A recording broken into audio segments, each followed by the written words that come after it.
What is going on, guys? Welcome back to another Albion video. In this video I want to go over arenas and how you queue up for one, what you need to do when you get into an arena. And yeah, so arenas are pretty much the PvP quick play of this game. If you like playing something like team deathmatch or domination, you can actually queue up for one of these arenas and eventually rank up in the arena wins, in the leaderboards, and get some daily rewards for playing those arenas.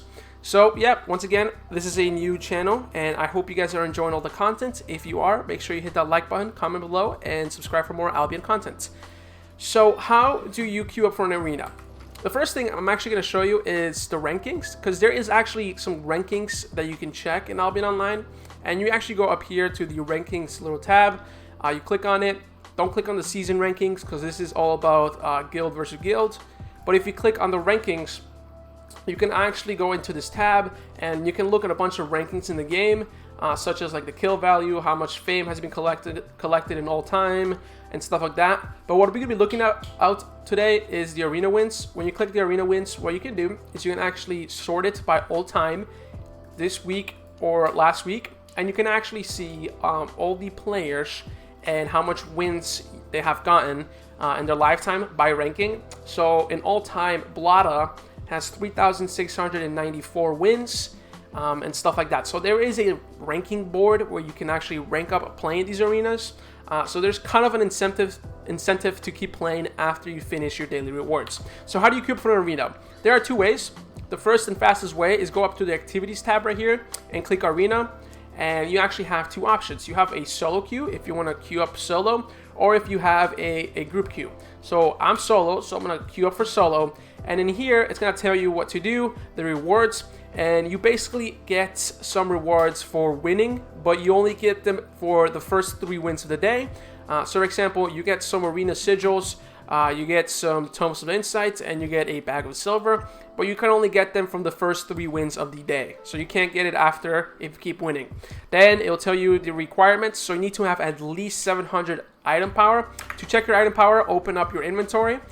Click on this little tab right here. It'll open up the details and it'll show you your average item power and the number. So I have 1,191, so I actually can queue up for an arena. The next thing you're gonna do is, actually I closed that, so let's go open it back up. Arena, queue. You have to choose your role. So if you're a DPS, you would click on the DPS. If you're a healer, you would click on healer. And if you're a tank or something else, you would have to click the DPS, but you can actually click both of them and you can queue up for both DPS and healer if you want. Next thing you do is you click that sign up, and yeah, I'll be in game teaching you guys how it's played. So as you join the arena, the first couple seconds where the battle begins is kind of a cooldown timer where you can inspect your teammates. Inspect your teammates allows you to see who's the healer, what kind of builds they're running, especially if you're doing this solo queue. If you're doing this group queue, you probably don't need to do this, but if you're doing this solo queue, you might want to inspect your teammates' builds to see what kind of gameplay you should be aiming towards. Once you're ready to leave the camp, you actually have 16 seconds until the runestones come out of cooldown. The objective of this game is to simply capture 3 of the runestones. We're currently in the middle runestone, and what usually happens at the beginning of an arena match is a lot of people usually go into the middle runestone and they keep attacking each other. And I want to explain how winning and how actual scoring works in arena. So in the top of the screen, you might see 2 numbers, 150 for blue and 150 for red. We're currently red side for this game right here. And every time you or your teammates kill somebody, as you can see, I got first blood, I get -2, or our team gets -2 points. The full objective, or how you win, is you want to reach your points down to 0. So we're currently at 150, actually 146, but we start with 150 at the beginning of the game. The objective is to reach that score to 0, and every time you kill somebody, your score goes down by 2. As you can see, the runestones actually came up after 6 seconds, and when someone captures those runestones, you get -10. So per kill, every time you kill somebody, your team goes -2, and every time you capture a runestone, your team score goes down by -10. And again, you have to reach 0 to win the match. There are 3 runestones. We got the top left runestone, the middle runestone, and the top right runestone. So basically each team has a upper runestone. So if you're in the west side, you have a runestone to your north, and if you're in the east side, you have a runestone to your north.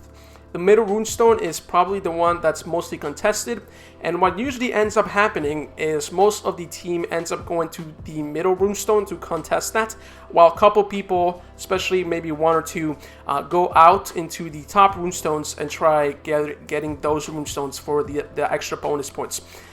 So again, the game is not really, or the arena, it's not really complicated. There's not a lot of complex mechanics that you need to know. As you can see here, I messed up. I was going for a kill instead of going for the rune, but it's not really complicated. The way you capture these runes or contest these runes is you have to be, at least one person on your team has to be on the rune. So here I was not fast enough, so I couldn't capture the rune or contest the rune. You have to be at least one person in the rune to contest it. If there's an enemy in that room with you, then the rune will not go to yours or theirs. It will just kind of be like still. So you won't be gaining that runestone and they won't be gaining that runestone. It'll kind of just be in between and it will stay still. When you do start capturing a runestone, the color of the runestone will turn blue. And if someone, or like an enemy, is capturing the runestone, then that enemy runestone or the runestone will turn red.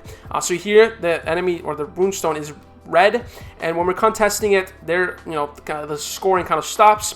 And once we push out all of the enemies out of the little circle, that's when we can start capturing the runestone, and it's going to start turning blue and going into our side. So I want to run over some of the kind of roles. We got tanks, we got bruisers, the usual. But one thing I have to say is that crowd control or zone control in this matter is very important. There has been a lot of scenarios when I'm in an arena, and basically if you have a build or someone has a build where you can actually zone the enemy team out of a runestone, it will greatly impact what decides who wins. If one of your teammates have something like a wind wall or a push or a stun or a knock-up or whatever you guys have, CC wins this. It's not necessarily much about DPS. Yes, killing enemies help, and killing enemies reduces your score by 2, but the main objective is to get those runestones. It's -10 per runestone, so it also doesn't matter if the enemy team keeps killing you. If you're getting those runestones, you have a higher probability of winning that game if you're capturing the runestones. So as you can see here, I'm just capturing, it's going to be mainly in the mid runestone. It's going to be mainly just like a mayhem. People are trying to capture for that runestone. We actually have one player, which he has a bow build, I think. He's running around for the top or the north runes, and what he's doing is there's another enemy on their side who's doing, well, there's a teammate on their side who's going around and trying to capture it, and our boy is going out waiting for him to kind of think that he's capturing it, and then come in and kill him, get that -2, and then capture the runes. Again, this is mostly for a just quick play kind of PvP. You do get some rewards for winning, but you can only get up to 3 day wins for the rewards. You don't lose anything when you drop. So if you do die, the thing about this compared to something like doing PvP on a red zone or a black zone, it's you don't lose any of your armor. You don't lose anything. When you die, all you do is you die, you wait a little cooldown for dying, and then you respawn back at your camp.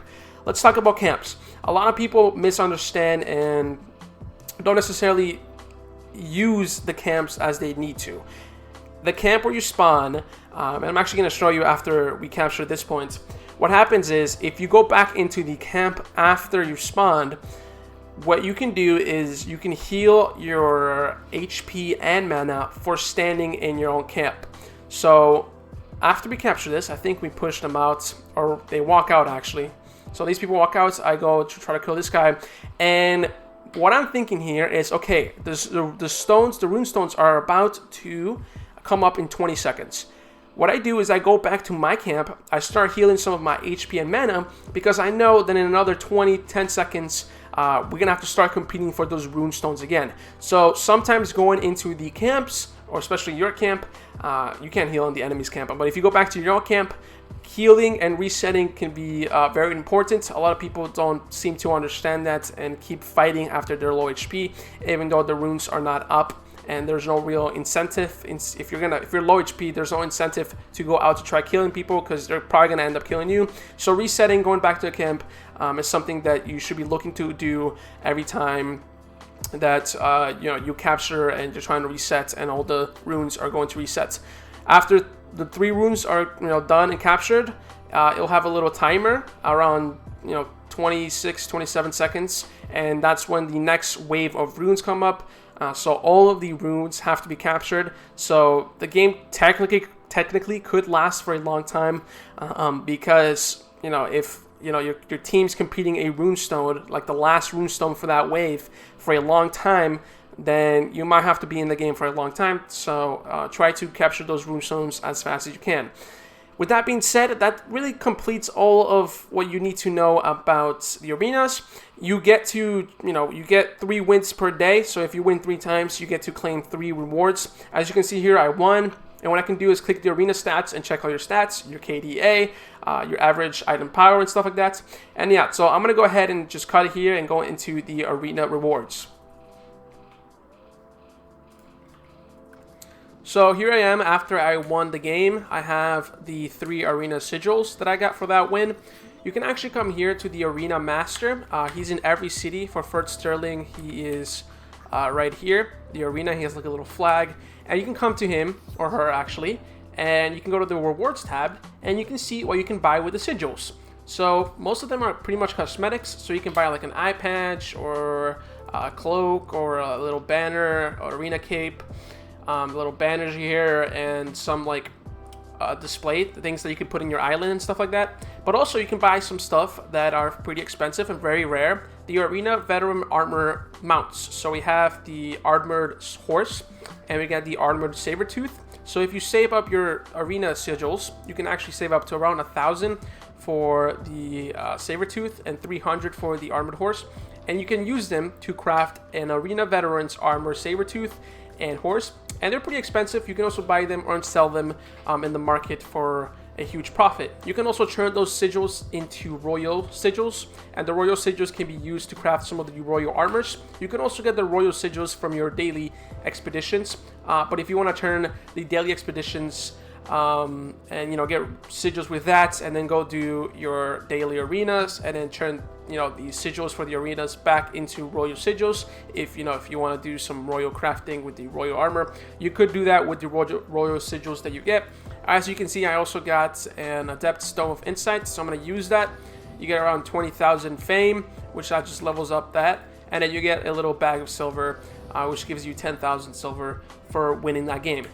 So that's pretty much it. That's what you get for doing the arenas. You get around 3 wins daily. So if you win 3 arenas daily, you get some arena sigils, you get a bag, and you get some tomes. So you can get the maximum you can get is 3 wins per day. You can keep playing because of that. You can just continue playing arenas if you want, but you won't be getting any rewards, such as expeditions. If you have done expeditions before, you only get rewards for a certain amount of events that you do, and then after that, you no longer need to continue doing it unless you want to for fun. With that being said, I hope you guys enjoyed this video. Hope this video was informative, and if you like PvP, I really suggest doing arenas. They're kind of fun, especially with your friends. If you want to queue up with your friends, it's a pretty fun event that you can do in Albion Online. With that being said, I hope you guys enjoyed this video. Please subscribe for more Albion content, and I'll see you guys later on my next video. Peace.